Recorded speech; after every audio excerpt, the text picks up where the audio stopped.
ఓం సల్లక్షణ సమారంభాం చిదానందేతి మధ్యమాం అస్మదాచార్య పర్యంతాం వందే గురుపరంపరాం. ఓం శ్రీ గురుదేవాయ నమః.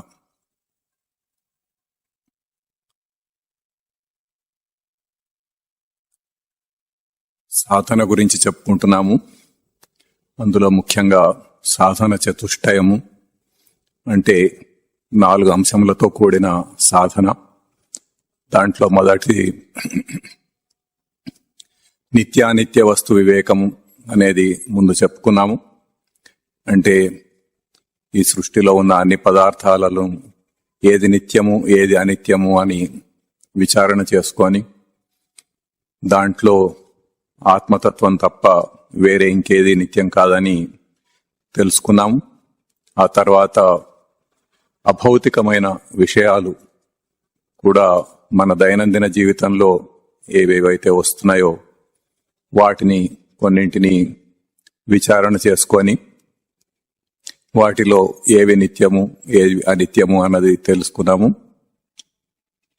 ఎట్లా చూసినా గాని ఆత్మతత్వం తప్ప ఇంకొకటి ఏది నిత్యం కాదన్నది అర్థమైంది. ఆ తర్వాత పోయిన వారం ఇహాముత్ర ఫలభోగ విరాగం అని 2వ అంశం చెప్పుకున్నాము చాలా వరకు. ఇహ అంటే ఈ లోకంలో, అముత్ర అంటే పైన ఎక్కడో ఉన్నామనుకునే స్వర్గాది లోకములలో వాటి యొక్క ఫల భోగ విరాగం అంటే వాటిని పొందటానికి చేసే యజ్ఞయాగాదుల కర్మలు, వాటి ఫలం, ఆ ఫలం యొక్క భోగమునందు విరాగం, ప్రీతి లేకుండుట, ఆ భావం వైరాగ్యం. అట్లా అనేక అంశాలు మనం చర్చించుకున్నాము. దాంట్లో వైరాగ్యం అన్న అంశాన్ని స్పష్టంగా తెలుసుకున్నాము. చివరగా కాకావిష్టం అంటే కాకిరెట్ట, ఒక పూర్తి వైరాగ్యం పొందిన సాధకుడు ఎట్లా ఉంటాడంటే ఈ మొత్తం విశ్వమంతా కూడా ఒక కాకిరెట్ట అంత విలువ కలిగింది అని తీసేస్తాడనమాట. అది అత్యున్నతమైన లెవెల్లో ఉన్న సాధకుడు ఈ మొత్తం విశ్వం కూడా కాకిరెట్ట కంటే విలువైనది కాదు అన్న భావంతో ఉండి మొత్తం తీసేస్తాడు. అంతకుముందు నిత్యానిత్య వస్తు వివేకంలో ఈ మొత్తం యూనివర్స్, కాస్మాస్ అంతా కూడా శాశ్వతం కాదు, అనిత్యమైనదే అని తెలుసుకున్నాం మనం. ఆ భావంతో దాన్ని చూచి ఇది మొత్తం ఏమాత్రం విలువ లేనిది అనేది తెలుసుకుంటాడు. అందుకని దాన్ని అట్లా చూస్తుంటాడు అని చెప్పుకున్నాము. ఆ తర్వాత ఈ సన్యసించటం అంటే త్యజించటం, వదిలివేయటాన్ని త్యజించటాన్ని సన్యసించటం అని అంటారు. దాని గురించి కొద్దిగా చెప్పుకున్నాము. ఆ తర్వాత ఇప్పుడు ఇవన్నీ త్యజించటం, సన్యసించటం మన నిత్య జీవితంలో ఏవైతే అనేక వస్తువులు కానీ భౌతికమైన అభౌతికమైన విషయాలు వాటన్నిటిని చూచి వాటిని త్యజించటం అనే దాని గురించి చూసుకున్నాము. అది ఉదాహరణకి ఇప్పుడు ఒక సైంటిస్ట్ కానీ, ఇప్పుడు మేధా R&Dలో కూడా ఎంతో మంది డిజైనర్స్ ఉన్నారు. వాళ్ళు కొత్త కొత్త ప్రోడక్ట్స్ తయారు చేసేటప్పుడు కానీ చాలా ఏకాగ్రతతోటి పనిచేస్తున్నప్పుడు ఒక సైంటిస్ట్ అయితే ఒక సృష్టి రహస్యాన్ని కనిపెట్టడానికి ఎంతో ప్రయత్నం చేస్తూ ఉండొచ్చు. ఒక R&D ఇంజనీర్ ఏదో కొత్త ఎక్విప్మెంట్ లేదా ఒక కొత్త టెక్నాలజీ కనిపెట్టడానికి ఎంతో ఏకాగ్రతతోటి పనిచేస్తూ ఉండొచ్చు.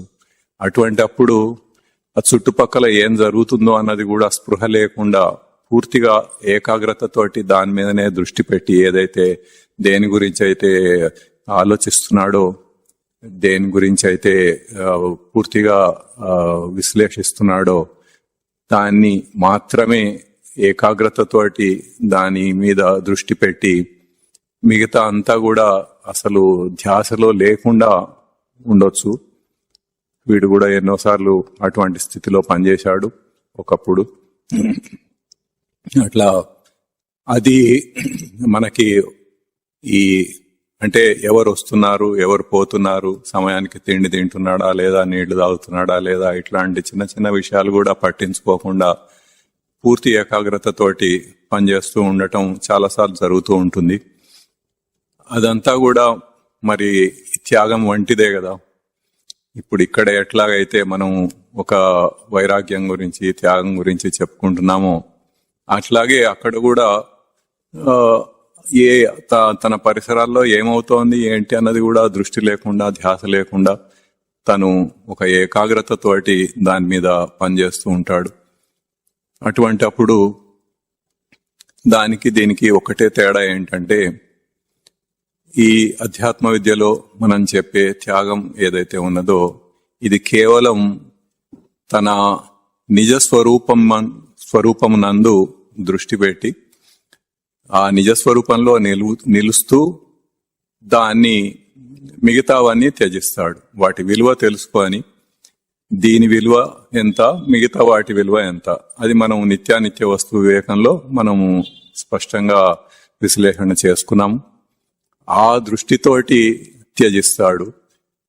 వేరాజ్ ఇక్కడ మనము భౌతికంగా ఒక సైంటిస్ట్ కానీ, ఒక ఇంజనీర్ కానీ, ఎవరన్నా ఒక కొత్త టెక్నాలజీ కనిపెడుతున్న వాళ్ళు కానీ, వాళ్ళు ఏ దృష్టితో చేస్తారు?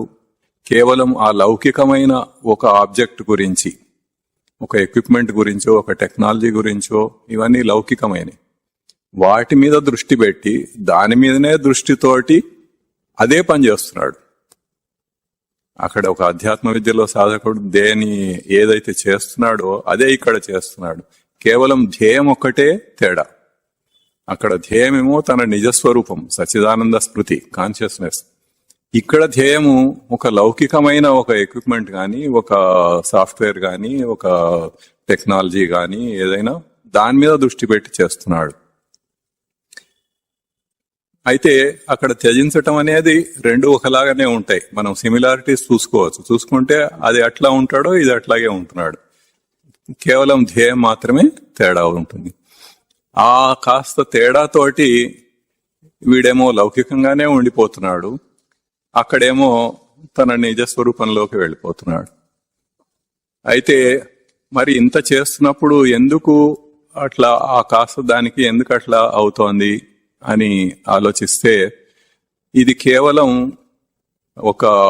ఇప్పుడు సైంటిస్టు మొత్తం అసలు ఒక సృష్టి రహస్యాన్ని కనిపెట్టడానికి ఎంతో కష్టపడి చేస్తున్నాడు అనుకోండి. అక్కడ ఏం జరుగుతోంది? యాక్చువల్గా ఒక లౌకికమైన జ్ఞానాన్ని పొందుతున్నాడు, ఒక బయటి జ్ఞానాన్ని, లౌకికమైన జ్ఞానాన్ని.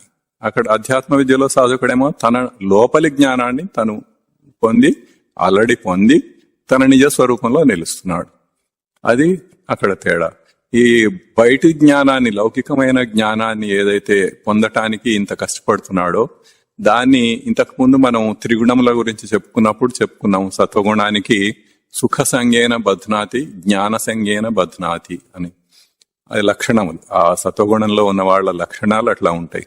అంటే ఆ లౌకికమైన ఒక జ్ఞానమునందు బంధింపబడ్డాడు. ఆ బంధంతో అది చేస్తున్నాడు. అంతేగాని తనేదో మోక్ష సిద్ధి కోసమో తన నిజ స్వరూపాన్ని తెలుసుకోవటం కోసమో చేయటం లేదు. అది ఆ జ్ఞానంతో బంధింపబడి అది చాలా గొప్ప అని అనుకొని అది అట్లా చేస్తున్నాడు. దానికి చాలా విలువనిచ్చి ఆ విలువతోటి చేస్తున్నాడు. వెరాజ్ దానికంటే కూడా తన నిజ స్వరూపమైన సచ్చిదానంద స్మృతి, కాన్షియస్నెస్ అనేది ఇంకా చాలా గొప్పది. అది తెలుసుకోకుండా దీనికి తక్కువ దానికే ఎక్కువ విలువనిచ్చి అదే నిత్యం అన్నట్టుగా, అదే సత్యం అన్నట్టుగా దాని గురించి చేస్తున్నాడు. ఆ కాస్తనే తేడా. అయితే అట్లా చేసినప్పటికీ కూడా ఏదైతే ఒక ఏకాగ్రతతోటి పనిచేయగలుగుతున్నాడో, ఏదైతే అన్నిటినీ పరిసరాలన్నిటినీ అందరినీ తిండి తిప్పలు కూడా లేకుండా మొత్తం వాటి మీద ధ్యాస లేకుండా చేయగలుగుతున్నాడో ఆ ఏకాగ్రత అనే లక్షణం మాత్రం చాలా ఉపయోగకరమైనది. ఆ లక్షణం రేపొద్దున ఇదే పర్సన్ అధ్యాత్మ విద్యలోకి ఎంటర్ అయినప్పుడు అదే ఏకాగ్రతని ఇక్కడ ఉపయోగిస్తాడు. ఎందుకంటే ఆ లక్షణముని ఎట్లా ప్రయోగించాలనేది తనకు ఆల్రెడీ తెలుసు, ఇంతకు ముందే చాలాసార్లు చేసి చూసుకున్నాడు కాబట్టి అది తెలుసు. అదే లక్షణాన్ని ఇక్కడ ప్రయోగించి ఇప్పుడు దీంట్లో ఏకాగ్రతతోటి అట్లా అభ్యాసం చేస్తే తప్పకుండా మోక్ష సిద్ధిని పొందుతాడు. ఆ రకంగా ఆ లక్షణం ఉపయోగపడుతుందే గాని యాక్చువల్ గా చేసినది ఏదైతే ఉందో, అక్కడ ఏదైతే సాధించాడు అని అనుకున్నాడో, సైంటిస్ట్ ఏదో ఒక గొప్ప రహస్యాన్ని కనిపెట్టాడు అని అనుకున్నాడు, అది పనికిరాదు. అది కేవలం జ్ఞానం లౌకికమైన జ్ఞానంతో బంధింపబడుతున్నాడు అక్కడ. అది సత్వగుణం. అట్లా లోకంలో మనం చేసే వాటిలో కూడా ఇట్లా సిమిలారిటీస్ ఉంటాయి. అవి మనం విచారణ చేసుకొని చూసుకోవాలి. ఇప్పుడు ఒక చిన్న పిట్ట కథ. ఒక ఊళ్ళో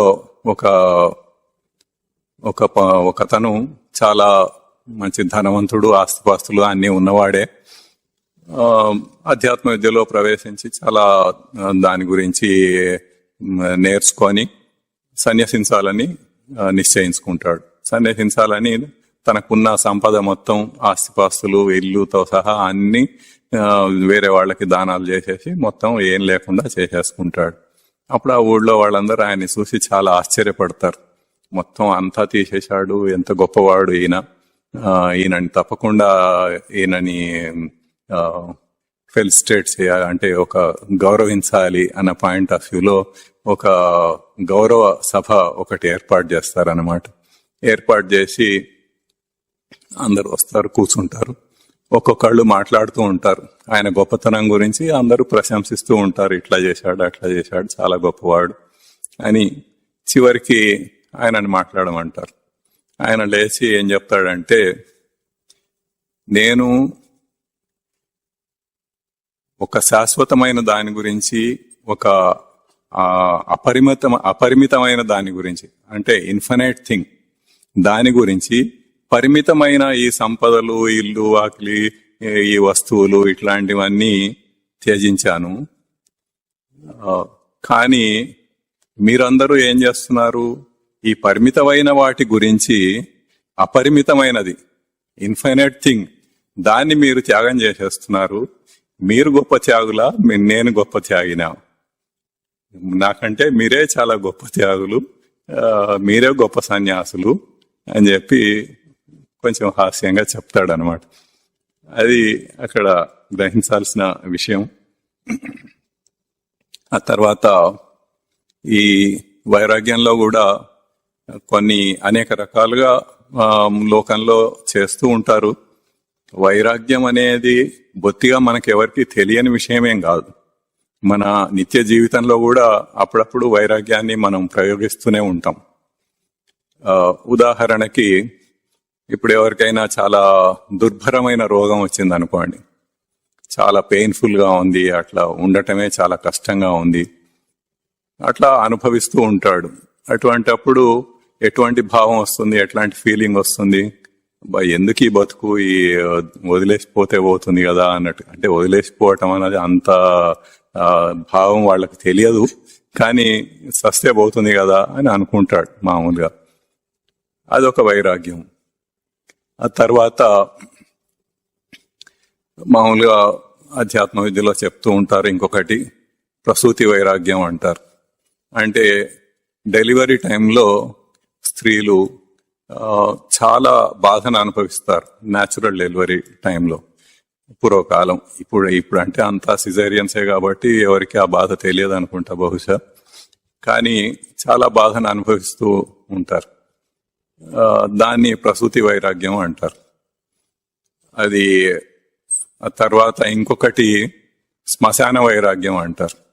ఎవరైనా చనిపోయినప్పుడు మామూలుగా అందరూ బంధువులు చుట్టుపక్కల అంటే వాళ్ళు స్నేహితులు వెళ్తూ ఉంటారు, చూస్తూ ఉంటారు, ఆ శవాన్ని చూస్తారు. అక్కడి నుంచి బరియల్ గ్రౌండ్ కి, శ్మశానానికి వెళ్తారు.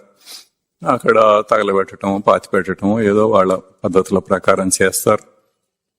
చేసి అక్కడ కొంతమంది ఎప్పటికైనా నేను కూడా ఇట్లా పోయేవాడినే కదా అన్న ఒక భావం వస్తూ ఉంటుంది అక్కడ. ఆ రకంగా కొంత వైరాగ్యాన్ని అనుభవిస్తూ ఉంటారు. అయితే ఇప్పుడు ఈ మూడింట్లో కూడా మనం విశ్లేషించి చూస్తే మొట్టమొదటిది, ఇప్పుడు ఆ దుర్భరమైన రోగం అనుభవిస్తున్న వాడు ఏదో మందులు వాడుతూ ఉంటాడు, అవసరమైతే సర్జరీలు అవి చేయించుకుంటాడు, ఏదో చేస్తాడు. చేసి కొన్నాళ్ళకి అది తగ్గిపోయింది అనుకోండి, ఆ వైరాగ్యం పోతుంది. అంటే అది శాశ్వతం కాదనమాట, అది తాత్కాలికం. ఒక కండిషన్ లో అది వచ్చింది, కండిషనల్ వైరాగ్యం. అట్లాగే ప్రసూతి వైరాగ్యం కూడా డెలివరీ అయిపోయిన తర్వాత కొంచెం 4 రోజులకి నార్మల్ అయిపోతారు, అప్పుడు అది పోతుంది, ఆ వైరాగ్యం అనేది పోతుంది. ఈ శ్మశాన వైరాగ్యం కూడా అంతే.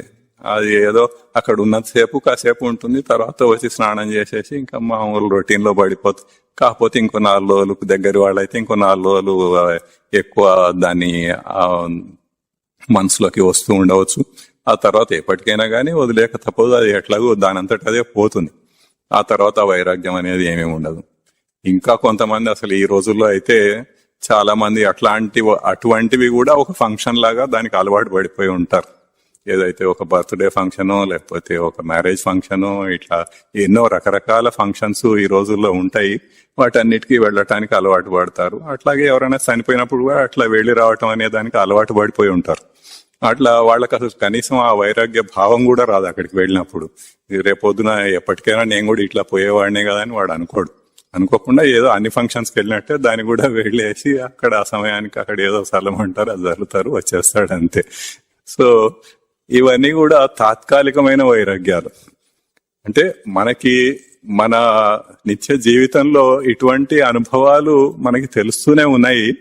అయితే అవి తాత్కాలికంగా కాసేపు వచ్చి పోతూ ఉంటాయి అన్నమాట. కండిషనల్ వైరాగ్యాలు అంటారు. అంటే ఒక కండిషన్ లో అది ఏదో వైరాగ్యం లాగా ఉంటుంది.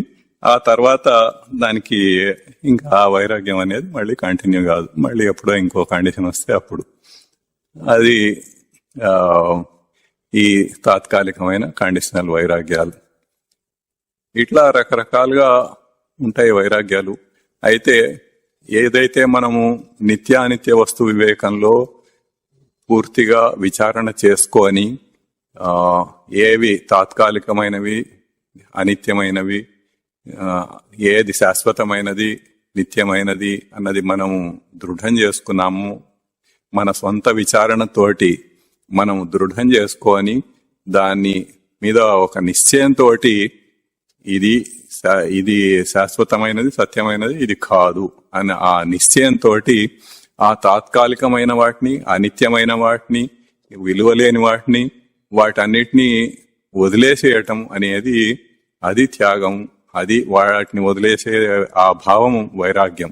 వాటి మీద ప్రీతి లేకుండా పోవటం అనేది విరాగము, ఆ భావం వైరాగ్యం. అది నిజమైన వైరాగ్యం. ఇట్లా విచారణ చేసుకున్నప్పుడు ఏదైతే ఒక కన్విక్షన్ వస్తుందో ఆ కన్విక్షన్ తోటి, దృఢ నిశ్చయంతో తను జీవించితే అప్పుడు నిజమైన వైరాగ్యం అనేది అక్కడ కలుగుతుంది. తర్వాత ఇప్పుడు మొదటి నిత్యానిత్య వస్తు వివేకము, దాన్ని ఇంగ్లీష్ లో డిస్క్రిమినేషన్ అన్నారు. ఆ తర్వాత రెండవది ఇహాముత్ర ఫల భోగ విరాగము, వైరాగ్యము, దాన్ని డిస్పాషన్ అన్నారు. మూడవది సమాధి షట్క సంపత్తి, దీన్ని ఇంగ్లీష్ లో డిసిప్లిన్స్ అన్నారు. ఇవి షట్ అంటే 6, సంస్కృతంలో 6 అంశములతో కూడిన సంపత్తి, అదొక సంపద. ఏంటి? సమాధి సంపద. శమము అంటే అంతరింద్రియం, దమము అంటే బాహ్యేంద్రియాలు, సమాధి అంటే శమము మొదలైనవి, అంతరింద్రియం మొదలైన ఈ 6 అంశములు కలిగిన ఈ సంపద, దాన్ని సమాధి షట్క సంపత్తి అని అన్నారు. వాటిని బేసిక్ గా ఇవన్నీ ఒక డిసిప్లిన్ ఏర్పాటు చేయడానికి వచ్చినాయి అన్నమాట. అందుకని సిక్స్ ఫోల్డ్ డిసిప్లిన్స్ అని చెప్పి ఇంగ్లీష్లో అంటారు. మనం ఈ అంతరింద్రియం అంటే ఇంతకు ముందు ఇక్కడ చూసుకున్నాము. ఈ మొత్తం మనసు, బుద్ధి, చిత్తం, అహంకారం అన్ని కలిపి అంతరింద్రియం అని అంటారు. దాంట్లో ప్రధానంగా మనసు చాలా ముఖ్యమైన పాత్ర వహిస్తూ ఉంటుంది. మనసు ఏం చేస్తుంది అసలు? మనసు శమము అంటే మనసు, అంతరింద్రియం, దాన్ని ప్రధానంగా మనసు ఏం చేస్తుంది? మనసు గురించి అసలు తెలియని వాళ్ళు ఎవరు లేరు. అందరికీ మనసు ఉంది. అందరూ మనసుతోటే అన్ని గ్రహిస్తూ ఉంటారు, మనసుతోటే ఆలోచిస్తూ ఉంటారు. మనసుకు నిజమైన అర్థం ఏంటంటే తలంపు, తలంచుట, అనుకొనుట, అనుకోవటం, దాని మనసు. అయితే ఆ మనసు ఏం చేస్తుంది? మన దేహంలో నిరంతరం పనిచేస్తూ ఉండే ఒక అవయవం ఏదైతే అభౌతికమైనది, ఇది అభౌతికమైనది, అది మనసు. ఒక్క క్షణం కూడా తీరిక ఉండదు దానికి. ఎల్లప్పుడూ ఏదో ఒకటి ఆలోచిస్తూనే ఉంటుంది, ఏదో ఒకటి అనుకుంటూనే ఉంటుంది. తలంపులు వస్తూనే ఉంటాయి, పోతూనే ఉంటాయి. ఏ ఒకదాని మీద నిశ్చలంగా అది నిలబడి ఉండదు, కంటిన్యూస్ గా మారిపోతూనే ఉంటాయి. అయితే ఏం ఆలోచనలు చేస్తాం మనం మామూలుగా? ఒక క్షణం ఆలోచించి చూడండి, ఏం ఆలోచనలు చేస్తాం మనం అన్నది. ముఖ్యంగా రెండు ఉంటాయి. ఒకటి భూతకాలం, అంటే గడిచిపోయిన వాటి గురించి ఆలోచిస్తూ ఉంటాము. ఇంకొకటి భవిష్యత్తులో రాబోయే వాటి గురించి ఊహిస్తూ ఉంటాం. అది ఇంకా రాలేదు కాబట్టి అక్కడంతా పూర్తిగా ఊహిస్తూ ఉంటాం. ఇప్పుడు ఈ గడిచిపోయిన వాటి గురించి ఏం ఆలోచిస్తాము? ఏదో ఒక సంఘటన ఎక్కడిదో ఒకటి తీసుకుంటాడు, ఎవరితోటో ఏదో మాట్లాడింది, అవతల వాళ్ళు ఏదో అన్నారు, ఏదో సంథింగ్, దాన్ని పట్టుకొని ఆ సమయంలో వాడు అట్లా అన్నాడు అని దాని గురించి మళ్ళీ పీకుతూ ఉంటాడు. ఎందుకు అట్లా అన్నాడు, అది నా తప్పు కాదు కదా, అవతల వాడి తప్పు, అసలు అవతల వాడిదే మొత్తం అంతా, అట్లా ఏదో దాని గురించి ఇంకా అట్లా ఆలోచిస్తూ ఉంటాడు. లేకపోతే ఏదో ఒక ఫంక్షన్కి వెళ్ళాడు, ఏదో మాట్లాడుతున్నారు, ఎవరో తను చేసిన పనులను గురించి ఏదో తప్పుగా మాట్లాడారో ఏదో అయింది, దాన్ని పట్టుకొని ఇంకా దాన్ని పట్టుకొని పీకుతూ ఉంటాడు, అదే ఆలోచిస్తూ ఉంటాడు. లేకపోతే ఎవరో అక్కడ తను చేసినది ఏదో పనిని పోయాడు కాసేపు, దాంతో ఇంకా ఆనందంతో పొంగిపోయి చాలా మంచివాడు అది ఇది అని అవతల వాడి గురించి, తన గురించి తప్పుగా చెప్తేనేమో అవతలవాడు చెడ్డవాడు, తన గురించి మంచిగా చెప్తేనేమో అవతలవాడు మంచివాడు, అట్లా వాళ్ళ మీద పెట్టుకొని ఆలోచిస్తూ ఉంటాడు. అయితే ఈ ఆలోచనలకి ఏమిటి బేసిస్, ఏ ఆధారంతో ఇట్లాంటి ఆలోచనలు వస్తాయి అన్నది మనం గ్రహించాలి. ముఖ్యంగా విషయవాసనలు. మనం ఇంతకుముందు ఏదైతే ప్రవృత్తి, విషయవాసనలు అని చెప్పుకున్నామో, దాంట్లో ప్రవృత్తి అంటే యాటిట్యూడ్ ఇంగ్లీష్లో, విషయవాసనలు టెండెన్సీస్. ఆ టెండెన్సీస్ తోటి ఈ ఆలోచనలు వస్తూ ఉంటాయి, అవి ప్రేరేపిస్తూ ఉంటాయి వీటిని. ఇంతకుముందు చాలాసార్లు చెప్పుకున్నాం మనం, ఈ విషయవాసనలతోటి వచ్చే ప్రేరేపణలతోటి కోరికలు కలుగుతాయి అని. ఆ కోరికలతోటి ఏదో దాన్ని ఆ కోరిక తీర్చుకోవటానికి కొన్ని కర్మలు చేస్తూ ఉంటాడు. ఆ తర్వాత అది ఒకవేళ అది సఫలీకృతం అయితే దాని యొక్క ఫలాన్ని భోగించటము, దాంతో ఆ వాసన మళ్ళీ ఇంకా తీవ్రం కావటం, ఇంకా వృద్ధి పొందుతూ ఉంటుంది. అదే వాసన అదే మళ్ళీ చేస్తూ ఉంటే అది అట్లా సైక్లిక్ గా తిరుగుతూ ఉంటుందని, ఆ రకంగా వాసనలు వృద్ధి పొంది ఇంకా కొంతకాలానికి అది కరుడు కట్టిన ప్రవృత్తిలాగా అవుతాయి అన్నది బేసిక్ గా అక్కడ ఉన్న థియరీ. అది అట్లా దాని గురించే తిరుగుతూ ఉంటుంది. అయితే ఈ వాసన అనేది ఇక్కడ ప్రేరేపిస్తూ ఉంటుంది అన్నమాట. తను ఏ గుణంలో ఉన్నాడు అనే దాన్ని బట్టి అటువంటి లక్షణాలతోటి ప్రేరేపణలు వస్తూ ఉండటము. ఆ తర్వాత దేని యందు తనకు ప్రీతి ఉంటే దాని గురించి అట్లా వస్తూ ఉండటము, ఇవన్నీ జరుగుతూ ఉంటాయి. మామూలుగా అందరికీ మహత్వాకాంక్ష అని ఒకటి ఉంటుంది. అంటే నేను గొప్పవాడిని అని ప్రతివాడు అనుకుంటాడు. గొప్పవాడు కానివాడు ఎవరు లేరు. ఎంత చిన్నవాడైనా ఎంత పెద్దవాడైనా, అంటే ఇప్పుడు లౌకికంగా ఎంత తక్కువ సంపాదన గలవాడైనా ఎంత ఎక్కువ సంపాదన గలవాడైనా కానీ నేను గొప్పవాడని అనుకుంటాడు. అనుకొని తన పరిధిలో తన గొప్పతనాన్ని ఏదో చూపించుకోవడానికి ప్రయత్నిస్తూ ఉంటాడు. తనకంటే ఇంకా ఎక్కువ ధనం గలవాడు ఇంకా వేరే పరిధిలో వాడు ఉండొచ్చు. ఈ తక్కువ ఉన్నవాడు తక్కువ వేరే పరిధిలో వీడు ఉండవచ్చు. కానీ నేను గొప్ప అని అయితే అందరూ అనుకుంటూ ఉంటారు. అది ఎందుకు వచ్చింది అసలు నేను గొప్ప అన్నది అంటే దానికి కారణం తన సచ్చిదానంద స్మృతి ఏదైతే ఉందో, కాన్షియస్నెస్, అది అన్నిటికంటే గొప్పది. ఆ భావం తనలో ఎప్పటికీ అట్లా ఇన్నేట్ గా ఉంటుంది. కాబట్టి ఆ భావాన్ని ఇక్కడ తప్పుగా అన్వయించుకొని లౌకికంగా నేనేదో గొప్ప అని అనుకుంటాడు. నిజానికి ఆధ్యాత్మికంగా తను చాలా గొప్ప, అందులో ఏమాత్రం సందేహం లేదు. ఆ గొప్పతనం కూడా అందరిలోనూ ఉంటుంది, అందరికీ ఈక్వల్. అందరూ సచ్చిదానంద స్మృతి స్వరూపాలే, అందరూ ఆ కాన్షియస్నెస్ స్వరూపాలే. అది గొప్ప కాబట్టి అందరూ కూడా గొప్పవాళ్లే. అయితే దాన్ని తప్పుగా అన్వయించుకొని ఈ లౌకికమైన విషయాల్లో నేను గొప్ప అని అనుకుంటూ ఉంటాడు. అది అక్కడ చేస్తున్న తప్పు. అది అట్లా ఎవళ్ళ పరిధిలో వాళ్ళు గొప్ప అని అనుకుంటూ ఉంటాడు. ఎవరన్నా అవతల వాళ్ళు ఏదన్నా అంటే తన గొప్పతనానికి భంగం కలుగుతుంది. అక్కడ భంగం కలిగిన భావం వస్తుంది, ఆ ఫీలింగ్ వస్తుంది. వచ్చేటప్పటికి తను బాధపడతాడు అనమాట. అందుకని ఈ మానవమానములు అంటారు. మానము అవమానం అయిపోతుంది అనమాట. అందుకని దాని గురించి ఇంకా బాధపడుతూ ఉంటాడు. ఆ ఫీలింగ్స్ వస్తూ ఉంటాయి. ఇంకా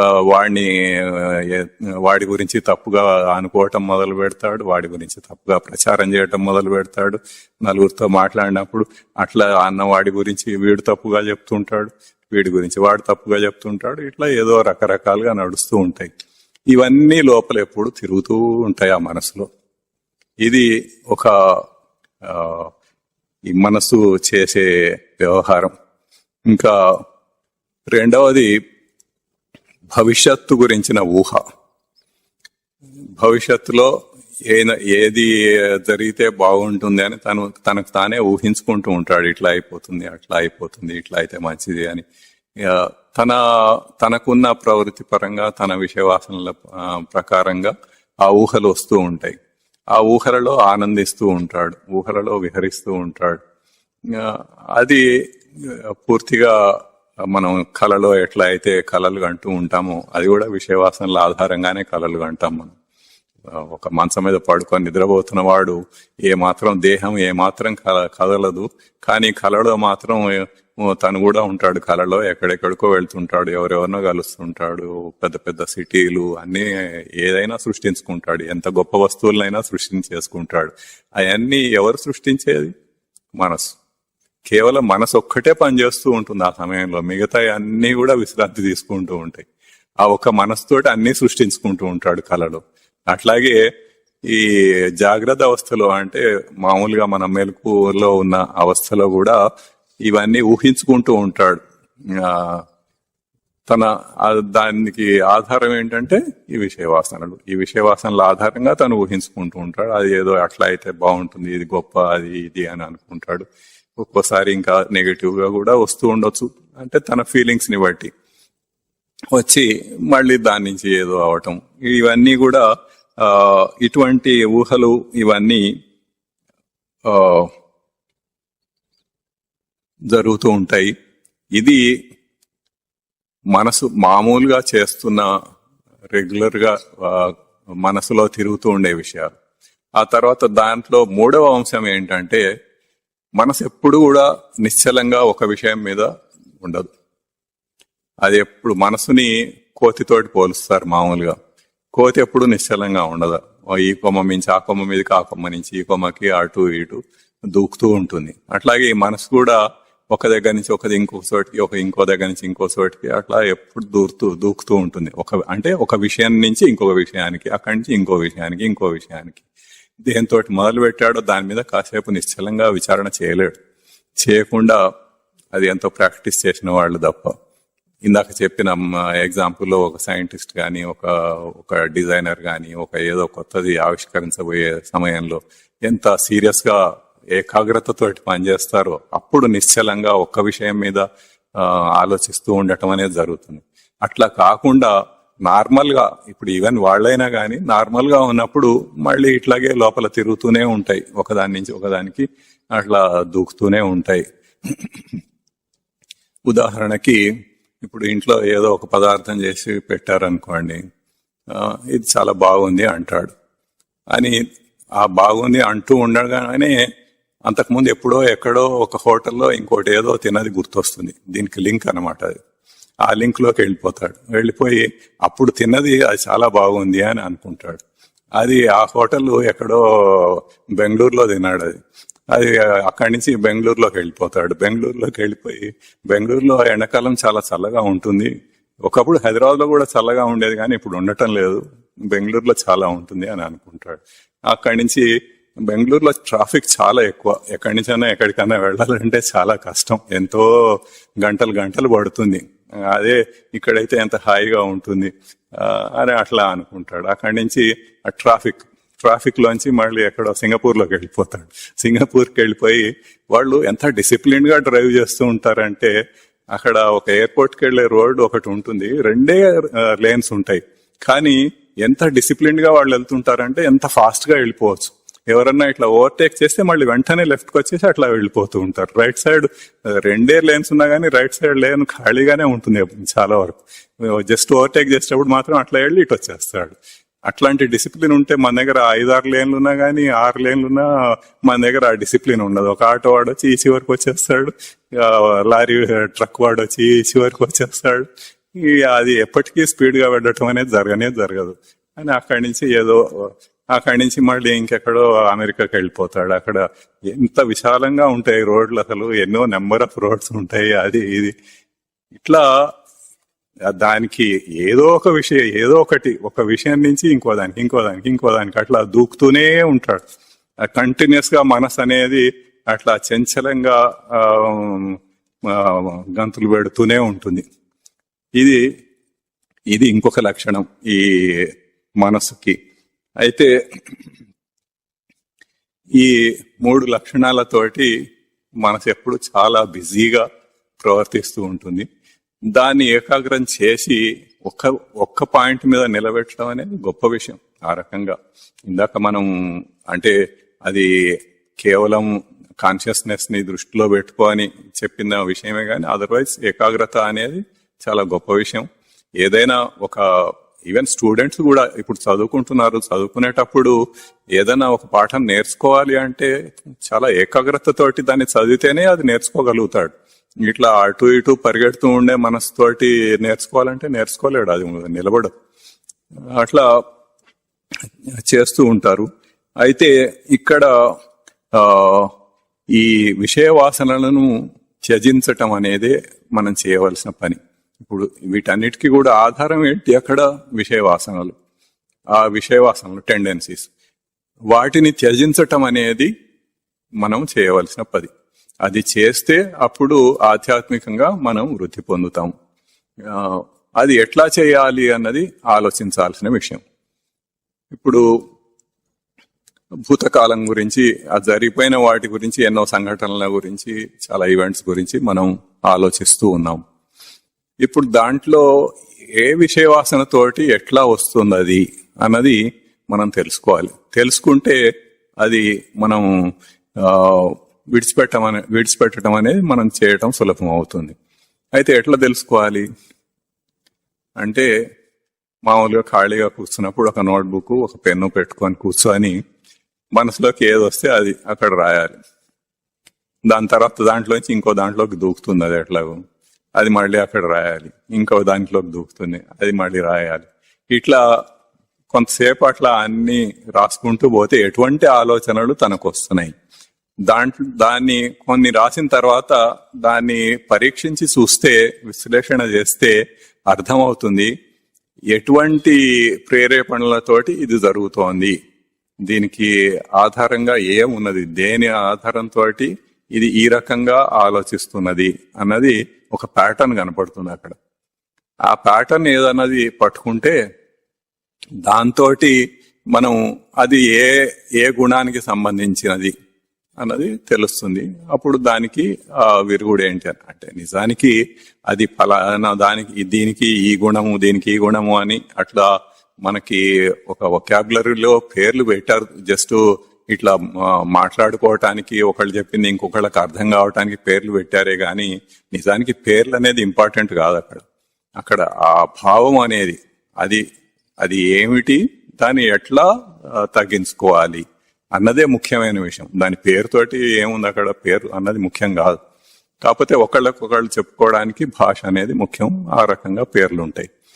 అయితే ఆ ఇన్హరెంట్ గా ఉన్న ప్యాటర్న్ ని మనం అర్థం చేసుకొని ఆ ప్యాటర్న్ ని గనక మనం విశ్లేషణ చేస్తే అప్పుడు ఎటువంటి ప్రేరేపణలు వస్తున్నాయి, మనకి ఏ ప్రేరేపణలతోటి మనకి ఇటువంటి ఆలోచనలు వస్తున్నాయి అన్నది అర్థమవుతుంది. అప్పుడు దాన్ని బట్టి దాన్ని ఎట్లా నిరోధించాలి, దాన్ని ఎట్లా ఆపాలి అన్న విషయం మనం చేయాలి. ఇట్లా చేస్తే ఇప్పుడు ఇందాక ఏదైతే జరిగిపోయిన సంఘటనల గురించి భూతకాలం గురించి ఆలోచించడం అనేది అనవసరంగా మనసు చేస్తున్న పని అని ఏదైతే అనుకున్నామో అది ఇప్పుడు యూస్ఫుల్ గా తయారవుతుంది. అదే మనసుని మనం ఎట్లా ఎవరు అబ్జర్వ్ చేయాలి, మనసే అబ్జర్వ్ చేయాలి. దేన్ని అబ్జర్వ్ చేయాలి, మనసునే అబ్జర్వ్ చేయాలి. మనసునే అబ్జర్వ్ చేసి నోట్ చేసుకోవాలి. అంటే అది అసంభవమైన విషయం ఏం కాదు, చాలా సులభమైన విషయం. చాలాసార్లు మనం చేస్తూ ఉంటాం కూడా మనకు తెలియకుండానే. ఒకటేదో ఆలోచిస్తూ ఉంటాం, ఇంకో దానికి పోతాం. అసలు ఎందుకు వచ్చింది ఇది అని కొంచెం వెనక్కి చూస్తే లోపల ఏదో ఒక షార్ట్ మెమరీ లాంటిది ఒకటి ఉంటుంది. దాంట్లో అది తెలుస్తూ ఉంటుంది మనకి. దానికి ముందేముండింది, దానికి ఒక రెండు అంశాల ముందు వరకు 3 అంశాల ముందు వరకు కొంతవరకు తెలుస్తుంది మనకి. పూర్తిగా ఏమీ మర్చిపోరు, ఆ రకంగా తెలుస్తూ ఉంటుంది. దాన్ని అట్లా గుర్తించి నోట్ చేసి పెట్టుకొని దాని ప్యాటర్న్ ని అనలైజ్ చేయటం అన్నది ఒకటి చేయవలసిన పని. అది ఆ రకంగా మనసుతోటే అబ్జర్వ్ చేసి చేయటం. ఇంకొక విషయం ఏంటంటే మామూలుగా మనకి కొద్దిగా ఈ అనుభవం వచ్చిన తర్వాత అసలు మనసుని మనము కంటిన్యూస్ గా మనం అబ్జర్వ్ చేయగలిగితే ఆ మనసులో ఉన్న ఆలోచనలు అవే తగ్గిపోతాయి. అది రెండవ పాయింట్. మామూలుగా ఇనిషియల్ గా ఎట్లా ఉంటుందంటే మనకి ఏదో ఆలోచనలు వస్తూ ఉంటాయి, దాన్ని అబ్జర్వ్ చేస్తాము, నోట్ చేయడానికి ప్రయత్నిస్తాము. 1, 2, 3 నోట్ చేసేటప్పటికి ఈ లోపల అది మర్చిపోతాం. మనం దాన్ని అబ్జర్వ్ చేస్తున్నాము, నోట్ చేసుకుంటున్నాము అన్న విషయమే మర్చిపోయి ఆ ఆలోచనలో లీనమైపోతాం. అట్లా దాంట్లోనే ఉండిపోయి అట్లా ఆలోచిస్తూ ఉంటాం. మళ్ళీ కాసేపటి గుర్తు వస్తుంది, అప్పుడు మళ్ళీ 2, 3 నోట్ చేసుకుంటాడు, మళ్ళీ దాంట్లో లీనమైపోతాడు, మళ్ళీ పోతూ ఉంటాడు. అది అట్లా నడుస్తూ ఉంటుంది. ఏదైనా కానీ అట్లా చేస్తూ ఉంటే, అభ్యాసం చేస్తూ ఉంటే కొంత అభివృద్ధి కలుగుతుంది. అయితే ఈ రెండో పాయింట్, మనం అసలు మనసుతోటి కంటిన్యూస్ గా అబ్జర్వ్ చేయగలిగితే క్రమంగా ఆలోచనలు తగ్గిపోతాయి, ఆటోమేటిక్ గా తగ్గిపోతాయి. ఆ తర్వాత అది ఒక ఉపాయం. ఈ అబ్జర్వ్ చేసేటప్పుడు కూడా ఎటువంటి ఆలోచనలు వస్తున్నాయి అన్నది, మంచి ఆలోచనలా చెడ్డ ఆలోచనలా, అది కూడా ఒక విషయం మనం గుర్తించాల్సింది. సో దాన్ని గుర్తించుకొని దాన్ని మనము అవసరమైతే కొద్దిగా ఫోర్స్ అప్లై చేసైనా కానీ ఏదైనా ఒక భగవన్నామ స్మరణ చేయటము అట్లాంటివి ఏదైనా చేయొచ్చు. ఇప్పుడు ఏదైనా ఒక చెడు ఆలోచన వచ్చింది అనుకోండి, వెంటనే ఒక భగవన్నామ స్మరణ చేయొచ్చు. చేస్తే ఆటోమేటిక్ గా అది పోతుంది, మళ్ళీ దారిలోకి వస్తుంది. అది మళ్ళీ కాసేపటికి ఇంకోటి ఏదో ఒక చెడు ఆలోచన రావచ్చు, అప్పుడు మళ్ళీ చేయొచ్చు. అట్లా కూడా చేస్తూ ఉంటే క్రమంగా చెడు ఆలోచనలు పోతాయి, మంచి ఆలోచనలు మాత్రమే రావటం. అది it will take some time, చాలా టైం పడుతుంది. కానీ చేయగా అది అట్లా మంచి ఆలోచనలు మాత్రమే రావటం జరుగుతుంది. అయితే ఈ మంచి చెడు అన్నదే కాకుండా అసలు ఆలోచన లేకుండా పోవాలి. ఇంతకుముందు అమృత బిందు ఉపనిషత్తులో ఒక శ్లోకం చెప్పుకున్నాం మనం, మన ఏవ మనుష్యాణం కారణం బంధమోక్షయో అని. బంధానికైనా మోక్షానికైనా మనసే కారణము అన్నది. బంధాయ విషయాసక్తం ముక్తి అయి నిర్విషయం స్మృతం. అంటే విషయం నందు ఆసక్తి కలిగి ఉండటం, అటాచ్మెంట్, విషయాల మీద అటాచ్మెంట్ ఉంటే దాంతో బంధం కలుగుతుంది. నిర్విషయం స్మృతం అంటే ఏ విషయాన్ని స్మరించకుండా ఉండగలిగితే అది ముక్తి స్వరూపం అని ఆ మంత్రంలో అర్థం అది. ఇంకా అట్లాంటివి కొన్ని మంత్రాలు అమృత బిందు ఉపనిషత్తులో ఉన్నాయి, ఎప్పుడైనా తీరిగా చెప్పుకోవచ్చు. అయితే ఆ రకంగా దాన్ని అనలైజ్ చేసుకోవటము, దాన్ని తీసేయటము అనేది దానికి మనం ప్రయత్నం చేస్తూ ఉండాలి. సో ఇది ఒక పద్ధతి. తర్వాత ఇంకొకటి మామూలుగా మనకి క్లియర్ కట్ గా ఎప్పుడు తెలుస్తుందంటే ఒక యాంగ్జైటీ, వర్రీ అనేది వస్తూ ఉంటాయి అప్పుడప్పుడు. ఇప్పుడు ఏదో ఒక ఫలానా సంఘటన ఏదన్నా ఇట్లా జరుగుతుందేమో అని కొంత వరి అవుతుంటాడు, ఒక యాంగ్జైటీ వస్తూ ఉంటుంది. ఉదాహరణకి ఒక యంగ్స్టర్ డిగ్రీ ఏదో పాస్ అయ్యాడు, ఓ ఇంటర్వ్యూకి వెళ్తున్నాడు, చాలా మంచి కంపెనీ, మంచి ఉద్యోగం, మంచి శాలరీ వస్తుంది అని అనుకున్నాడు. అనుకొని అక్కడ ఇంటర్వ్యూలోకి వచ్చేటప్పటికి కొంత యాంగ్జైటీ ఉంటుంది అక్కడ. ఆ యాంగ్జైటీ తోటి ఎప్పుడైతే ఆ ఇంటర్వ్యూలో ప్రశ్నలకు సమాధానాలు చెప్తున్నాడో తన ఫుల్ కెపాసిటీ తోటి సరిగ్గా చెప్పలేడు. ఎంతసేపటికి ఆ వరి అనేది లోపల కొంత భాగం తినేస్తూ ఉంటుంది కాబట్టి మనసులో అది చేయలేడు. అట్లాగే ఇప్పుడు ఉదాహరణకి ఒక మంచి సర్జన్ ఉన్నాడు అనుకోండి, ఓ డాక్టర్ చాలా సర్జరీలు చేసేస్తూ ఉంటాడు, కొట్టిన పిండి రోజు ఎన్నో నెంబర్ ఆఫ్ సర్జరీలు చేసేస్తూ ఉంటాడు. కానీ ఎప్పుడైనా తన కుటుంబ సభ్యులకి సర్జరీ చేయాల్సి వస్తే తను చేయడు. ఎందుకు చేయడు? అక్కడ అటాచ్మెంట్, వాళ్ళతో అటాచ్మెంట్ ఉంటుంది. ఆ అటాచ్మెంట్ తోటి ఒక యాంగ్జైటీ అనేది, ఒక వరి అనేది వస్తుంది. దాంతో తన కేపబిలిటీని ఫుల్ గా వాడుకోలేడు. అందుకని వేరే డాక్టర్ తోటి చేయిస్తాడు వాళ్ళకి మాత్రం. మిగతా దేశం అంతా అందరికీ తను చేస్తాడు. అది దాని లక్షణమే అది. అట్లా ఇటువంటివి జరుగుతూనే ఉంటాయి. ఇంకా ఎన్నో విషయాల్లో మనం రోజు ఏదో ఒక దానికి కొంచెం కొద్దిగా వరి అవటం, కొంచెం యాంగ్జైటీ రావటము, ఇట్లా చిన్న చిన్నవి ఉంటాయి, కొన్ని పెద్ద పెద్దవి ఉంటాయి. ఇందాక ఏదో సర్జరీలు ఇట్లాంటివి అన్నప్పుడు కొంచెం పెద్దవాటిలాగా ఉంటాయి. మరి కుటుంబ సభ్యులు అంటే మనకి చాలా ప్రీతి కదా, మరి వాళ్ళకి ఏదన్నా అయిందంటే చాలా యాంగ్జైటీ ఉంటుంది. అట్లాంటివి పెద్ద పెద్దవి కూడా వస్తూ ఉంటాయి. అది ఆ రకంగా మనకి ఇవి తెలిసినవే. అయితే వాటిని గుర్తించాలి. మనం మామూలుగా ఏం చేస్తామంటే దాంట్లో లీనమైపోయి అది ఫీల్ అవుతూ ఉంటాం. ఆ వరీనెస్ అనేది ఫీల్ అవుతూ ఉంటాం, యాంగ్జైటీ అనేది ఫీల్ అవుతూ ఉంటాం. అది దాంట్లో లీనమైపోయి ఉండటం కాకుండా దాన్ని మనం గుర్తించటము, దాన్ని అబ్జర్వ్ చేయటం అనేది మనం చేయాల్సిన పని. ఇందాక చెప్పుకున్నాం కదా, మనస్సుని మనం అబ్జర్వ్ చేయాలని. ఇవన్నీ ఎక్కడి నుంచి వస్తున్నాయి? మనసులోనే వస్తున్నాయి. కాబట్టి మనం అబ్జర్వ్ చేసినప్పుడు అది అర్థమవుతుంది, మనం ఇక్కడ ఒక యాంగ్జైటీ ఫీల్ అవుతున్నాము అన్నది, ఒక వరి అవుతున్నాము అన్నది ఇనీషియల్ గా తెలియకపోయినా కాసేపటికైనా అసలు అబ్జర్వ్ చేయటం అనే అలవాటు చేసుకుంటే, ఆ అభ్యాసం చేస్తూ ఉంటే తనకి కాసేపటికన్నా గుర్తొస్తుంది. అది అవును, ఇక్కడ యాంగ్జైటీ ఫీల్ అవుతున్నాను అని తెలుస్తుంది అన్నమాట. దాన్ని గుర్తించి నిగ్రహించటం. ఎందుకంటే ఇప్పుడు ఇందాక ఎగ్జాంపుల్ చెప్పుకున్నాం కదా, ఇట్లాగే ఎన్నో ఎగ్జాంపుల్స్ చెప్పుకోవచ్చు. ఇప్పుడు ఎగ్జామ్ రాస్తున్నాడు ఒక స్టూడెంట్, ఒక యాంగ్జైటీ ఫీల్ అవుతున్నాడు అనుకోండి, నేను పాస్ అవుతానో లేదానో, లేకపోతే నాకు ఫస్ట్ ర్యాంక్ వస్తుందో రాదు అని యాంగ్జైటీ ఫీల్ అయ్యేవాడు కూడా ఉంటాడు. అట్లా ఎన్నో విషయాల్లో ఫీల్ అవుతూ ఉంటారు. అప్పుడు వాడి ఫుల్ పర్ఫార్మెన్స్ అక్కడ చూపించలేడు, అక్కడ ప్రశ్నలకు సమాధానాలు పర్ఫెక్ట్ గా రాయలేడు. అటువంటిది అది లేకుండా ఉంటే ప్రశాంతంగా ఉండి ఆ ఎగ్జామ్ పేపర్ కి ఆన్సర్ చేస్తే చక్కగా రాయగలడు.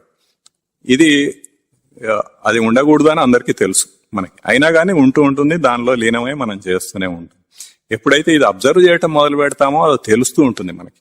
అది తెలిసినప్పుడు దాన్ని వదిలించుకోవటానికి మనం ప్రయత్నం చేస్తాం అన్నమాట. ఎందుకు యాంగ్జైటీ? ఇప్పుడు దాని గురించి వరి అయినంత మాత్రాన అక్కడ ఏమన్నా మారుతుందా? ఏం మారదు. అక్కడ జరగాల్సింది జరుగుతుంది, అసలు మన చేతిలో లేని పని. అక్కడ ఎవరో డాక్టర్ సర్జరీ చేస్తున్నారు, దాని ఏమవుతుందో మనం వరి అయితే అక్కడ అయ్యే సర్జరీ ఏమన్నా మారిపోతుందా? అక్కడ పేషెంట్ యొక్క పరిస్థితి ఏమన్నా మారిపోతుందా? లేకపోతే ఈ ఎగ్జామ్ పేపర్ రాసేవాడికి మనం వరి అయినంత మాత్రాన అక్కడ ఏమైనా ఇంకా ఎగ్జామ్ బెటర్ గా రాయగలడా, ఇంకా వర్స్గా రాయగలడు. కాబట్టి దాన్ని కొంచెం అట్లా అప్పుడప్పుడు విశ్లేషణ చేసి చూసుకుంటే, విచారణ చేస్తూ ఉంటే మనకే తెలుస్తుంది అది కూడని పని అని. అప్పుడు క్రమంగా ఆ యాంగ్జైటీలను తగ్గించుకోవటము, దేని గురించి వరి అవ్వకుండా ఉండటం అనేది అట్లా అలవాటు అవుతుంది. అట్లాగే ఇవి ఒక నెగటివ్ థింగ్స్. అట్లాగే పాజిటివ్ గా చూసినప్పుడు మోక్ష సాధన గురించి మనం ఏదన్నా ఆలోచిస్తూ ఉన్నాం అనుకోండి, అది కూడా మనకు తెలుస్తూనే ఉంటుంది.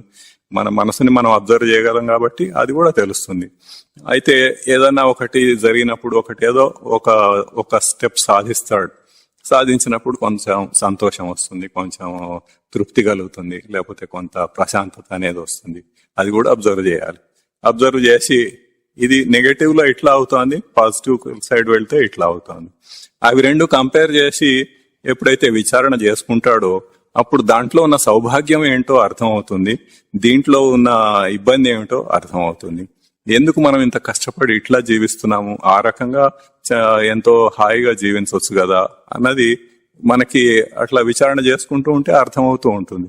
అట్లా అయి మనం అట్లా ఆధ్యాత్మికంగా ముందుకు వెళ్లే అవకాశం చాలా బాగా ఉంటుంది. తర్వాత మామూలుగా మనసు ఇష్టం వచ్చినట్టు అటు ఇటు పరిగెడుతూ ఉంటుంది, దాని ఇష్టం వచ్చినట్టు ఎక్కడ పడితే అటు వెళ్ళిపోతుంది అని ఇందాక చెప్పుకున్నాం. అది ఒక వివేకవంతమైన బుద్ధితోటి దాన్ని కంట్రోల్ చేస్తే అప్పుడు దాని ఇష్టం వచ్చినట్టు అది వెళ్ళటం కాకుండా నేను ఎక్కడికి వెళ్ళమంటే అది అక్కడికి వెళ్ళాలి, నేను దేని గురించి ఆలోచించమంటే అది ఆలోచించాలి. అది సరి అయిన పద్ధతి. ఇందాక మనం ఫస్ట్ ఏకాగ్రత గురించి చెప్పుకున్నాం, కాన్సన్ట్రేషన్, ఏకాగ్రత. అట్లా మనం ఈ విషయం మీద ఇప్పుడు దీని గురించి ఆలోచించు అంటే దాని గురించి ఆలోచించాలి. ఏదో ఒక డిజైన్ ప్రాబ్లం ఒకటి ఉంది, లేకపోతే ఫ్యామిలీలో ఏదో ఇష్యూ వచ్చింది, దాని గురించి ఆలోచించు అంటే ప్రాపర్ గా ఆలోచించాలి. అది అంటే మనం చెప్పినట్టు మనసు వినాలి, అంతేగాని మనసు చెప్పినట్టు మనం వినకూడదు. అది అక్కడ కావాల్సింది. అంటే బుద్ధిలో కూడా అక్కడ ఈ వాసనలు ప్రవృత్తి ఉంటుంది, కాకపోతే దీనికంటే మచ్ బెటర్ లెవెల్లో ఉంటుంది. అది ఇంకా కొంత వివేకంతో దాన్ని విశ్లేషణ చేయగలిగే కేపబిలిటీ దానికి ఉంటుంది. ఆ రకంగా ఆ వివేకవంతమైన బుద్ధితోటి మనం మనసుని కంట్రోల్ చేయడానికి ప్రయత్నిస్తే అప్పుడు ఆ కంట్రోల్ తోటి మనసు మన స్వాధీనంలోకి రావాలి. మనం ఏ చేయమంటే అది చేయాలి, దేని గురించి ఆలోచించమంటే దాని గురించి ఆలోచించాలి. ఇప్పుడు ఏం ఆలోచించొద్దంటే ఏం ఆలోచించకుండా ఉండగలగాలి. ఉదాహరణకి రమణ మహర్షి మరి మోక్ష సిద్ధిని పొందిన అటువంటి పర్సనాలిటీ. అది అక్కడ మామూలుగా ఏం ఆలోచించడు, ఎందుకంటే ఆయన పుస్తకాలు కొన్ని అంటే ఆయన ఏం రాయడు, మామూలుగా భక్తులు రాసినవి కొన్ని చదువుతా ఉంటే ఆయనకి ఏదో ఇక్కడ సంథింగ్ ఒక క్యాన్సరస్ ట్యూమర్ ఏదో అయ్యి దాంతో దేహం విడిచేస్తాడు చివరికి. అయితే ఎవరో అడుగుతారు, ఇది ఎందుకు మీరు మీ దృష్టి దాని మీద పెట్టి దాన్ని మీకున్న పవర్ తోటి దాన్ని క్యూర్ చేసుకోవచ్చు కదా, ఈ డాక్టర్లు ఏంటి చూడటం ఎందుకు, అసలు ఎందుకు దాన్ని అట్లా నెగ్లెక్ట్ చేస్తున్నారు అంటే ఆయన చెప్తాడు, ఇప్పుడు దాని మీద దృష్టి పెట్టి దాన్ని పోగొట్టుకోవాలంటే ఫస్ట్ నేను నా మనస్సుని దాన్ని యాక్టివ్ గా చేసుకోవాలి, మనసుని తీసుకురావాలి. దానికి మనసుని తీసుకొచ్చి అప్పుడు ఆ మనసుని దాని మీద దృష్టి సారించి దాన్ని తగ్గించుకోవటం అనేది చేయాలి. ఇప్పుడు ఇదంతా ఎందుకు అంటే అక్కడ అర్థం ఏంటి, అసలు మామూలుగా ఆయన మనసును అక్కడ బయట ఇట్లా ప్రవర్తిస్తూ ఉండదు అనమాట. అది ఎక్కడో ఉంటుంది, డార్మెంట్ గా అట్లా ఉంటుంది ఎక్కడో. దానికి కావలసినప్పుడు మాత్రమే ఆయన అవసరమైనప్పుడు ఎవరైనా భక్తులు వచ్చి అక్కడ కూర్చుంటూ ఉంటారు, వాళ్ళు ఏదో ప్రశ్నలు వేస్తూ ఉంటారు. ఆయన సమాధిలో లేని సమయంలో, మామూలుగా చాలా వరకు సమాధిలోనే ఉంటారు ఆయన. వాళ్ళు అట్లా ఒక ప్రశ్న అడిగినప్పుడు అప్పుడు ఆ మనసుని యాక్టివేట్ చేసుకొని దాంతో ఆయన దానికి సమాధానం ఇస్తారనమాట. అట్లా హైయెస్ట్ లెవెల్లోకి వెళ్తే అట్లా ఉంటుంది. సో ఆ రకంగా దాన్ని కంట్రోల్ చేయగలటం, మనసు చెప్పినట్టు మనం వినటం కాకుండా మనం చెప్పినట్టు మనసు వినాలి. అది అక్కడ చేయవలసిన విషయం. అట్లాగే ఇప్పుడు దీని తర్వాత ఈ సమాధి షట్క సంపత్తిలో నెక్స్ట్ అంశం దమము. దమము అంటే బాహ్యేంద్రియ నిగ్రహం. బాహ్యమైన ఇంద్రియాలు అంటే మనకి ఇంతకుముందు తెలుసు, 5 జ్ఞానేంద్రియాలు, 5 కర్మేంద్రియాలు ఉంటాయి మనకని. సెన్సెస్ అంటారు ఇంగ్లీష్ లో. జ్ఞానేంద్రియాలంటే శ్రోత్రత్వక్ చక్షుర్ జిహ్వా ఘ్రాణేంద్రియములని, అట్లాగే కర్మేంద్రియాలంటే వాక్ పాణి పాద పాయ ఉపస్థలని ఇంతకు ముందు చెప్పుకున్నాం చాలా డీటెయిల్డ్ గా. దాని యూట్యూబ్ లో దాంట్లో అవన్నీ వాటి డీటెయిల్స్ కూడా ఉన్నాయి, దాంట్లో ఎప్పుడైనా చూసుకోవచ్చు. అయితే వాటిని నిగ్రహించటం అది దమం. అయితే ఈ బాహ్యమైన ఇంద్రియాలను ఎట్లా నిగ్రహిస్తాము అంటే అది కూడా మళ్ళీ మనసు కంట్రోల్లోనే ఉంటుంది. ఇవన్నీ కూడా ఎక్కడికి రిపోర్ట్ చేస్తూ ఉంటాయి? ఈ ఇంద్రియాలన్నీ కూడా, బాహ్యమైన ఇంద్రియాలన్నీ కూడా ఇట్లా నాడీ మండలం, నర్వస్ సిస్టమ్ ద్వారా మెదడుకి వెళ్తాయి, బ్రెయిన్ కి. బ్రెయిన్ నుంచి మనసుకి వెళ్తాయి. మనసే ఫస్ట్ గేట్వే. అసలు భౌతికమైన దాంట్లోంచి అభౌతికమైన దాంట్లోకి వెళ్ళటానికి మనసు అనేది ఫస్ట్ గేట్వే. అక్కడ అభౌతికానికి వెళ్ళేటప్పుడు అక్కడ మనసే వీటన్నిటినీ కంట్రోల్ చేస్తూ ఉంటుంది. కాబట్టి ఎప్పుడైతే మనసును నిగ్రహిస్తామో అప్పుడు ఈ బాహ్యేంద్రియాలను నిగ్రహించటం అనేది మనకి సులువు అవుతుంది. మనసులో నిగ్రహం లేకుండా ఈ బాహ్యమైన ఇంద్రియాలని మనం నిగ్రహించలేము. కాబట్టి దానికైనా గాని మనసు నిగ్రహించటం అనేదే ముఖ్యం. తర్వాత అసలు మరి ఈ మనసుని ఎట్లా నిగ్రహించాలి? ఇందాక ఇప్పుడు 2-3 ఉపాయాలు చెప్పుకున్నాం మనం. అది కాకుండా ఇంకా పాతంజలి యోగ సూత్రాలు అని ఉన్నాయి. అంటే పతంజలి మహర్షి రచించిన యోగ సూత్రాలు అన్నమాట. ఇప్పుడు ఈ రోజున ప్రపంచంలో చాలా భ్రష్టు పట్టించిన పదం ఏంటంటే యోగా. ప్రపంచం మొత్తం యోగా అంటే అందరికీ తెలుసు.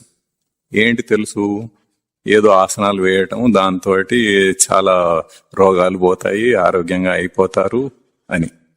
అయితే పతంజలి మహర్షి నిజానికి అక్కడ రచించిన యోగ సూత్రాల్లో అది ఎక్కడా లేదు.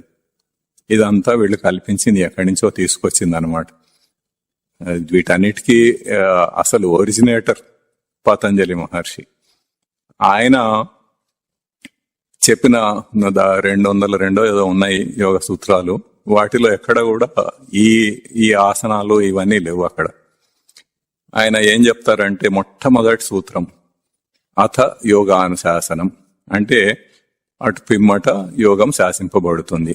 అంటే ఎటు పిమ్మట ఇప్పుడు మనం ఏదైతే సాధన చతుష్టయం గురించి చెప్పుకుంటున్నామో ఈ సాధన చతుష్టయం తెలుసుకొని కొంత ఆచరించిన తర్వాత అప్పుడు యోగం శాసించబడుతుంది. అప్పుడు యోగాన్ని దాన్ని ఆచరించటానికి తనకు క్వాలిఫికేషన్ అన్నమాట, అర్హత కలుగుతుంది. క్వాలిఫికేషన్. అసలు యోగం అన్న పదానికే తెలుగులో యోగం అని మనం అంటాము, సంస్కృతంలో యోగ అంటారు. ఆ పదానికి ధాతువే యుజిర్ యోగే అని, అంటే కలయిక. అంటే ఈ జీవాత్మ పరమాత్మని తోటి కలయిక, దాన్ని యోగా అని అంటారు. దాన్ని ఇప్పుడు వీళ్ళందరూ ఇంగ్లీష్ లో యోగా అని మొదలు పెట్టారు. దాన్ని చాలా ప్రపంచం అంతా చాలా దాన్ని ప్రచారం చేసేసారు. అయితే మొట్టమొదటి సూత్రం ఇది. ఆ రెండవ సూత్రం ఏంటంటే యోగ చిత్తవృత్తి నిరోధ. యోగం అంటే ఏంటంటే చిత్తవృత్తులను నిరోధించటం.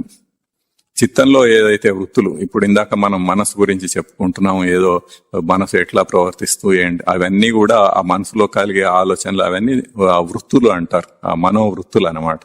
అట్లాగే చిత్తవృత్తులు వీటిని అవి ఎట్లా అయితే వాసనలని, విషయ వాసనల్ని ఆధారంగా అవి చేస్తున్నాయో, మనసు అట్లా ప్రవర్తిస్తున్నదో, అట్లాగే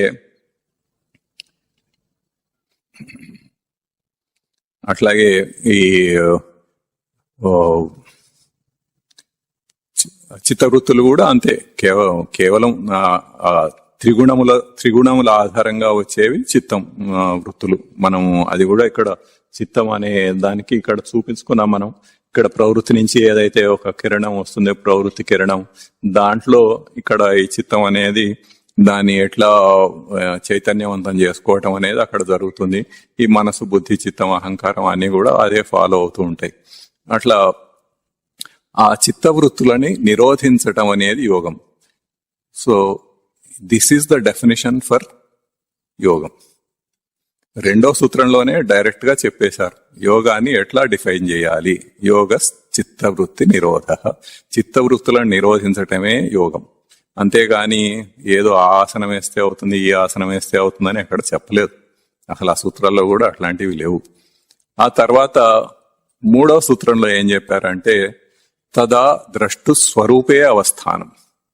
అప్పుడు ఈ ద్రష్ట అనబడేవాడు, ద్రష్ట అంటే ఇప్పుడు ఇక్కడ ఒక పూల గుత్తి ఉంది, అది దృశ్యం, దాన్ని చూసేవాడు ద్రష్ట. అది దృశ్యం, నేను ద్రష్ట. నేను దాన్ని అబ్జర్వ్ చేస్తున్నవాడిని, చూసేవాడిని, తెలుసుకుంటున్నవాడిని, నేను ద్రష్ట. ఆ ద్రష్టు స్వరూపే అవస్థానం. స్వరూపం అంటే తన నిజ రూపం.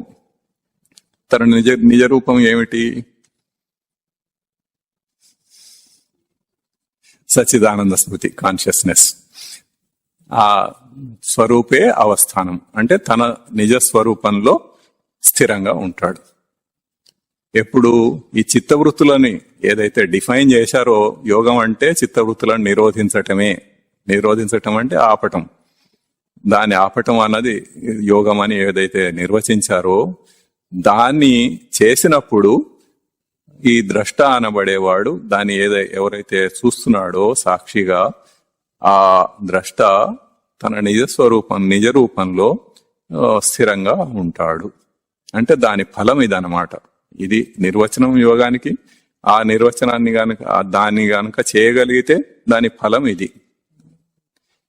దాని తర్వాత నాలుగో సూత్రం ఇంకొకటి ఉంది, అది వృత్తి సారూప్యం ఇతరత్ర. అంటే ఇది గనక చేయలేకపోతే అప్పుడేమవుతుంది?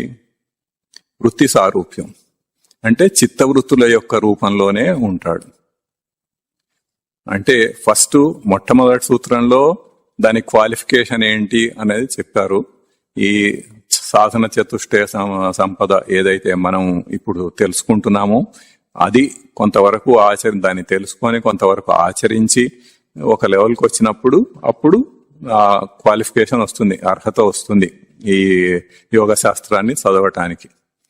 అది చదవటం మొదలుపెట్టిన తర్వాత అసలు ఈ యోగం అంటే ఏంటి అన్నది డిఫైన్ చేశారు. చిత్తవృత్తులను నిరోధించటమే యోగం. అది నిరోధించటం గనక తను చేయగలిగితే అప్పుడు ఏమొస్తుంది? ద్రష్టు స్వరూపే అవస్థానం. తన నిజ స్వరూపంలో అంటే తన సచ్చిదానంద స్మృతిలో, కాన్షియస్నెస్ లో స్థిరంగా నిలుస్తాడు. అది దానికి ఫలం. అది గనక చేయలేకపోతే ఏమవుతుంది? చిత్తవృత్తుల రూపంలోనే ఉంటాడు. ఇది ఈ రకంగా జస్ట్ 4 సూత్రాలలో అసలు చెప్పబోయేది మొత్తం కూడా మొట్టమొదటి 4 సూత్రాల్లోనే చెప్పేశారు. దాని నిర్వచనం, దాని ఫలం ఏంటి, అది చేయలేకపోతే వచ్చే నష్టం ఏంటి, అన్నీ కూడా అక్కడే చెప్పేశారు. ఇంకా ఆ తర్వాత సూత్రాలన్నీ కూడా ఎట్లా వాటికి వివరణ, ఇదంతా ఎట్లా ఏంటి అనేది ఇంకా చాలా సూక్ష్మంగా చెప్పుకుంటూ పోవటం అనేది, ఇంకా వివరంగా చెప్పుకుంటూ పోవటం అనేది తర్వాత సూత్రాల్లో జరుగుతుంది. అయితే అసలు ఈ ఫిజికల్ గా చేసే ఈ ఆసనాలు ఏవైతే ఉన్నాయో దానికి దీనికి అసలు ఏమన్నా సంబంధం ఉందా అంటే ఒక చిన్న సంబంధం ఉన్నది. ఏంటంటే మనం ఏదన్నా చేయాలంటే మనం ఆరోగ్యంగా ఉండాలి. మొదట మనం ఆరోగ్యం ముందే బాగులేకపోతే మన దృష్టి ఎంతసేపటికి అనారోగ్యం మీదకి పోతూ ఉంటుంది.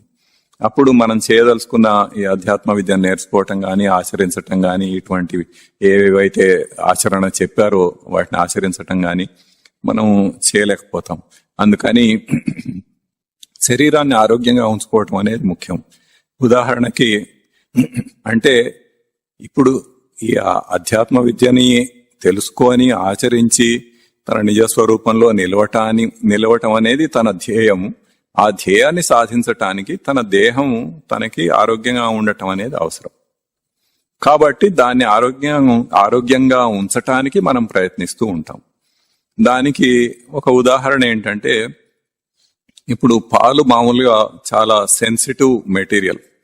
ఏ చిన్న మలినం దాంట్లో పడినా గానీ పాలు విరిగిపోతాయి, దాన్ని వేడి చేసినప్పుడు విరిగిపోతాయి.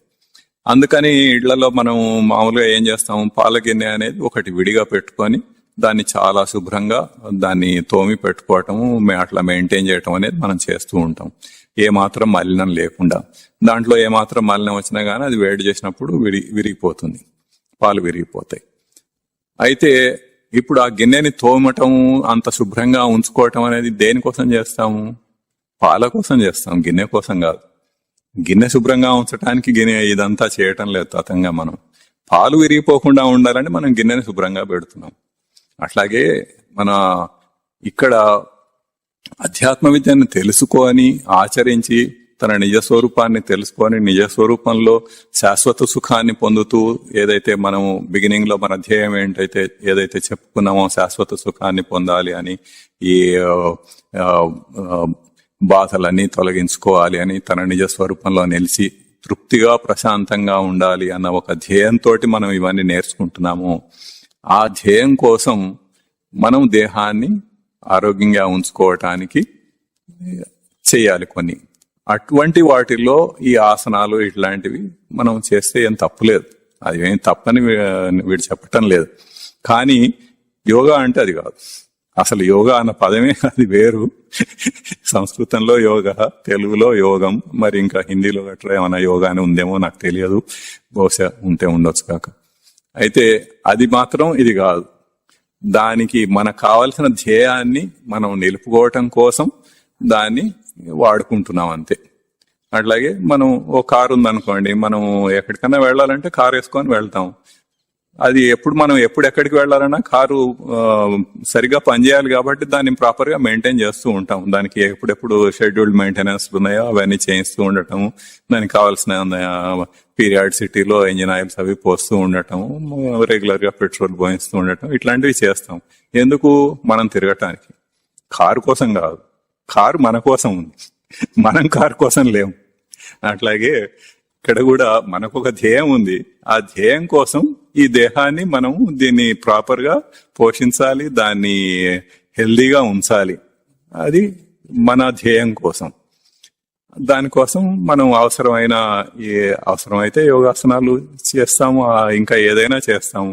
మన ఆహారం కానీ అవన్నీ కూడా ఇంకా ముందు వస్తాయి. మనం ఏం తినాలి, ఏంటి, దేనివల్ల మనం బాగుపడతాం అనేది అవన్నీ ఇంకా తర్వాత వచ్చే వారం చెప్పుకుందాం.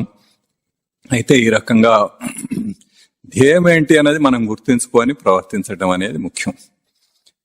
ఇప్పుడు ఈ ప్రసక్తి ఎందుకు తీసుకొచ్చానంటే, ఈ యోగ సూత్రాల్లో ఏదైతే ఇప్పుడు ఈ చిత్తవృత్తి నిరోధ యోగం అంటే చిత్తవృత్తులను నిరోధించటం అని చెప్పారో, దాని తర్వాత ఇంకా ఆ చిత్తవృత్తులు అంటే ఏంటి అవన్నీ కొన్ని సూత్రాలు ఉన్నాయి.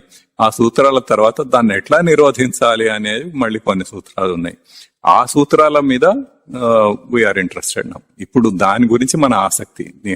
ఇప్పుడు ఈ మనస్సుని ఎట్లయితే మనోనిగ్రహం అనేది ఎట్లా సాధించాలంటే, ఈ చిత్తవృత్తులను ఎట్లా నిరోధించాలో పతంజలి మహర్షి ఎట్లాగైతే చెప్పారో ఆ పద్ధతిని మనం ఆచరించి మనం వీటిని నిరోధించాలి అన్నది అక్కడ ధ్యేయం. అందుకని ఇప్పుడు ఆ టాపిక్ తీసుకురావాల్సి వచ్చింది.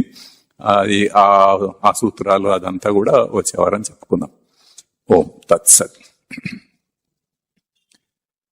ఓం గురుర్ బ్రహ్మ గురుర్ విష్ణు గురుర్ దేవో మహేశ్వర గురు సాక్షాత్ పరం బ్రహ్మ తస్మై శ్రీ గురవే నమః. ఓం శ్రీ గురు చరణారవిందాభ్యాం నమో నమః. ఓం శ్రీ గురు చరణారవిందయుగళం గృహీత్వా హస్తాభ్యాం శిరసి నయనే వక్షసి వహామి. ఓం తత్ సత్.